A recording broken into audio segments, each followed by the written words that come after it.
Hello everyone, welcome to e-sipnayan. So for this video, I will be discussing simple and compound interest. So these are the two types of interest that we have. So when we say interest, ito yung pera na madadagdag sa amount borrowed if it is a loan, or ito yung amount na madadagdag sa perang in-invest if it is an investment. So we have the formula for simple and compound interest. So for simple interest, the formula is I is equal to PRT. So, I is equal to PRT. I is for the interest. P is for the principal. So, pag sinabing principal, ito yung pera na lalagyan ng interest. So, it can either be the amount borrowed or the money invested. And then, R is the rate of interest. And E is the number of years.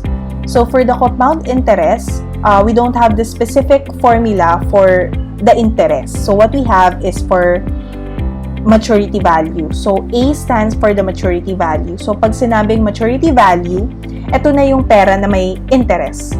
Okay? So, ito yung, kumbaga, if it is a loan, ito yung pera na babayaran natin at the end of the period. If it is an investment, ito yung amount na makukuha at the end of the period. So, that's maturity value is equal to P times 1 plus R over N raised to NT. So, P stands for the principal, R is the rate of interest, T is the number of years, and N is the number of periods in a year. So, number of periods in a year meaning kung ilang beses ba magkakaroon ng interest yung amount or yung principal in 1 year, that is the number of periods in a year. Okay, so if for simple interest, let's say we are solving for the maturity value, to solve for that, we just have to add the principal and the interest. Okay, so that is how we solve for the maturity value in simple interest. And then for compound interest, to solve for the interest, we just have to subtract the maturity value minus the principal. Let's have the different examples. So for number 1, here we have Mary borrowed 50,000 pesos at 9% simple interest rate for 2 years. How much money would be her interest? So for letter A, we are solving for the interest, okay? Or yung pera na madadagdag sa loan niya na 50,000. So, first, let's identify kung ano bang type ng interest ang nandito sa problem. So, since it was stated na 9% simple interest rate, so this problem is under simple interest. So, to solve for the interest, we will be using I is equal to PRT, okay? Where I is the interest. So, we identify the principal P. So, the principal is 50,000. So, 50,000 kasi ito yung pera na malalagyan ng interest. R is 9%. So, this is P. R is 9% or 0.09. And then, T is 2 years. So, that will be 2. T is equal to 2. And then, we just substitute the values. This will be 50,000 times the rate, which is 0.09, times the time, which is 2. And then we multiply this. The product will be 9,000. So the amount of interest for Mary is 9,000 pesos. This will be the interest. For letter B, how much would she pay after 2 years? So dito, since ang gusto nating malaman ay kung ano yung pera na babayaran niya after 2 years, that will be the maturity value. So, yan yung hinahanap natin, yung maturity value A. And then, so how do we identify the maturity value? Knowing that the principal is 50,000 and then the interest is 9,000, since the maturity value refer to the amount with interest, to solve for this, that will be A is equal to interest plus the principal. And that will be 50,000 plus 9,000, which is 59,000 pesos. So, ito yung babayaran ni Mary after 2 years. Next, number 2. Clara invested 40,000 in an account that earns 6% interest per annum compounded yearly. What will be the maturity value after 3 years? So here we want to know the maturity value A. Okay? Or pag sinabing maturity value, again, ito yung amount with interest. So let's identify first what type of interest we will be using in this problem. So since it was stated that the interest is compounding yearly, so we will be using the formula for compound interest. And we have a formula under compound interest. We have the formula for maturity value, and that will be A is equal to P times 1 plus R over N raised to NT. Okay? So let's identify the given. What is the principal amount? So the principal amount is 40,000 kasi ito yung pera na ininvest ni Clara, meaning ito yung pera na mag-earn. So that is the principal. And then rate is 6% or 0.06. And then time is 3 years. So T is equal to 3. And then N, since it is compounding yearly, meaning sa isang taon, isang beses siya malalagyan ng interest. So N is equal to 1. Then we substitute. This will be 40,000 times 1 plus the rate, which is 0.06 over 1 raised to 1 times 3. So the answer here will be 47,640.64. Take note that we round off the final answer only for us to get close to the accurate or to the correct answer. So the maturity value or the amount that she will be getting after 3 years is 47,640.64. Okay, next. If 10,000 is invested at 4.5% simple interest, how long will it take to grow to 11,800?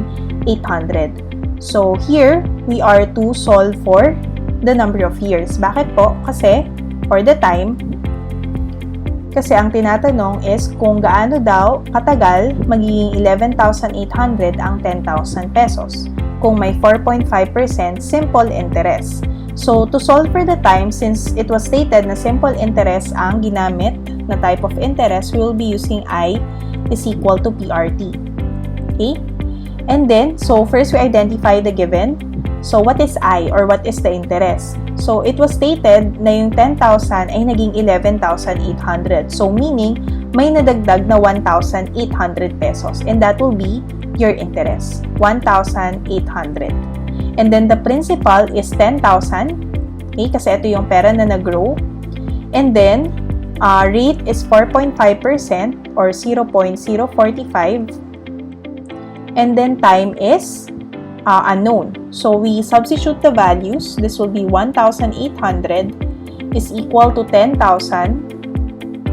times the rate, which is 0.045 times T. So we're solving for T, so we need to isolate it. So we divide both sides by 10,000 times 0.045 times 0.045. Also to the other side of the equation,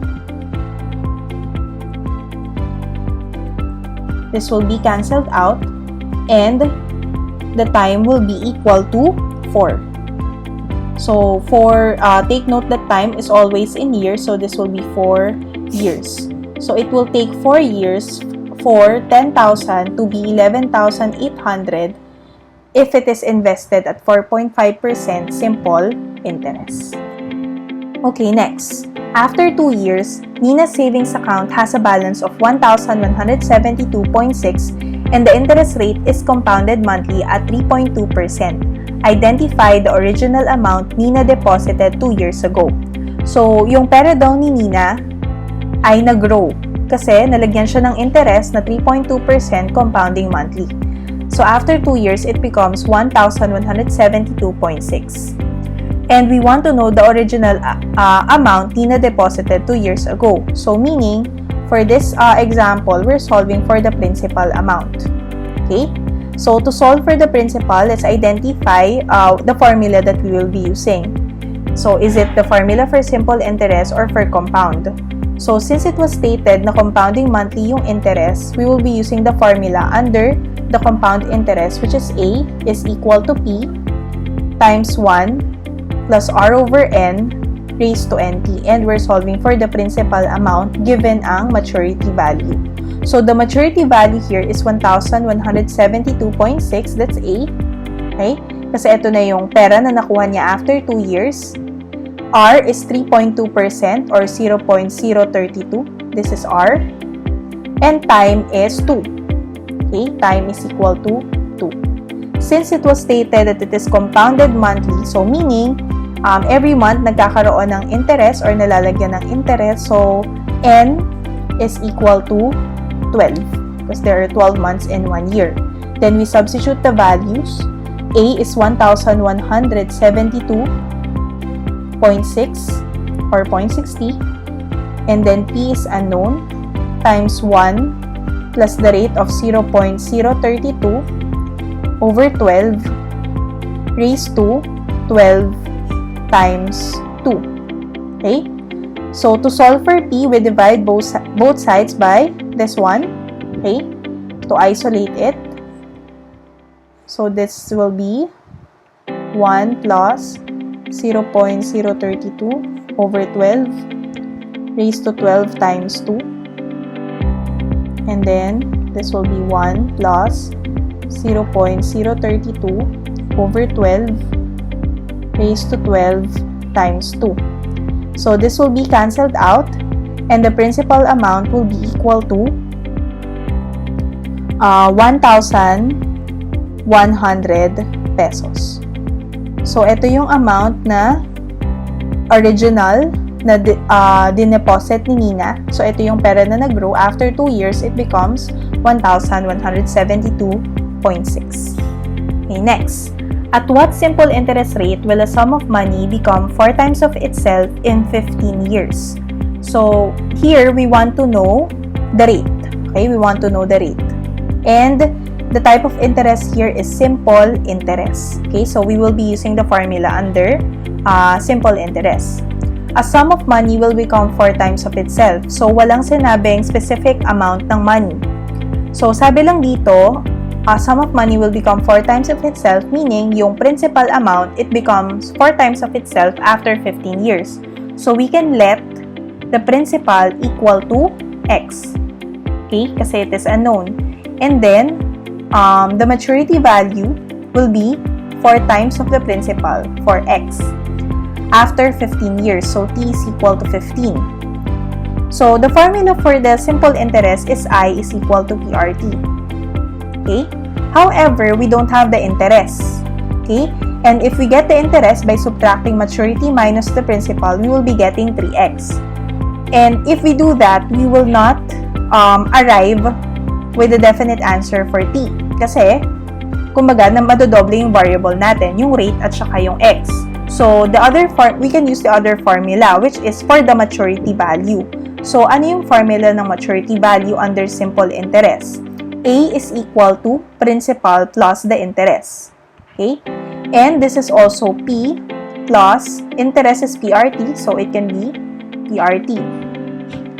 And then, we can simplify this one by factoring P, so that will be 1 plus RT. Okay? So, this is the formula for the maturity value under simple interest. So, when we use this formula, we can cancel out x. So, paano po? Substitute muna natin si 4x for maturity value, p is x, and then 1 plus rate unknown, and then time is 15. Okay? And then, we can divide both sides by x. So, this can be cancelled out. So, we already eliminate one variable. So, this will just be 4 is equal to 1 plus 15r. And then, we can isolate r to solve for the rate. Transpose 1. So, this will be 4 minus 1 is equal to 15r. And that will be 3 is equal to 15r. And then, divide both sides by 15. Divide both sides by 15. This will be cancelled out. And the rate will be equal to 0.2. Okay, 0.2 or 20%. So, the simple interest rate is 20%. Next. Last example, if you deposit 5,000 into an account paying 6% annual interest compounded monthly, how long until there is 8,000 in the account? So here we are solving for the time kasi ang tinatanong ay kung gaano katagal naging 8,000 ang 5,000. So what formula will we use? So identify the type of interest since it was stated na compounding monthly ang interest, meaning we will be using the formula for compound interest, which is the formula under compound interest, and that is A is equal to P times 1 plus R over N raised to NT. Okay? And then let's identify the other given. So the maturity value is 8,000 kasi ito na yung naging amount after some time. So this is A. And then P is 5,000, the principal amount.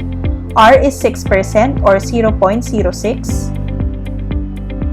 And then N is 12 kasi compounding monthly.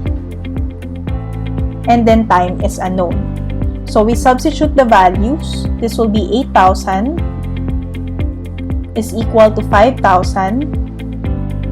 times 1 plus 0.06 over 12 raised to 12t. Okay? Then, to solve for t, we can divide both sides by 5,000. 5,000, cancel. And then, we can get 8,000 over 5,000 is equal to 1 plus 0.06 over 12. Over 12.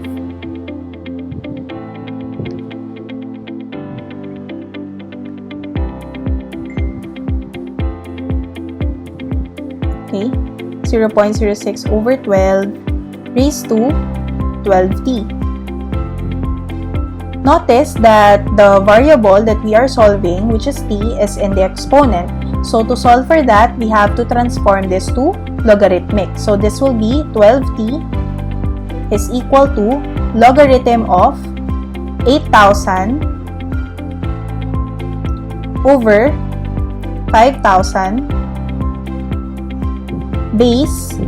We can just write the whole base here, 1 plus 0.06 over 12. And then to solve for t, we also divide both sides by 12.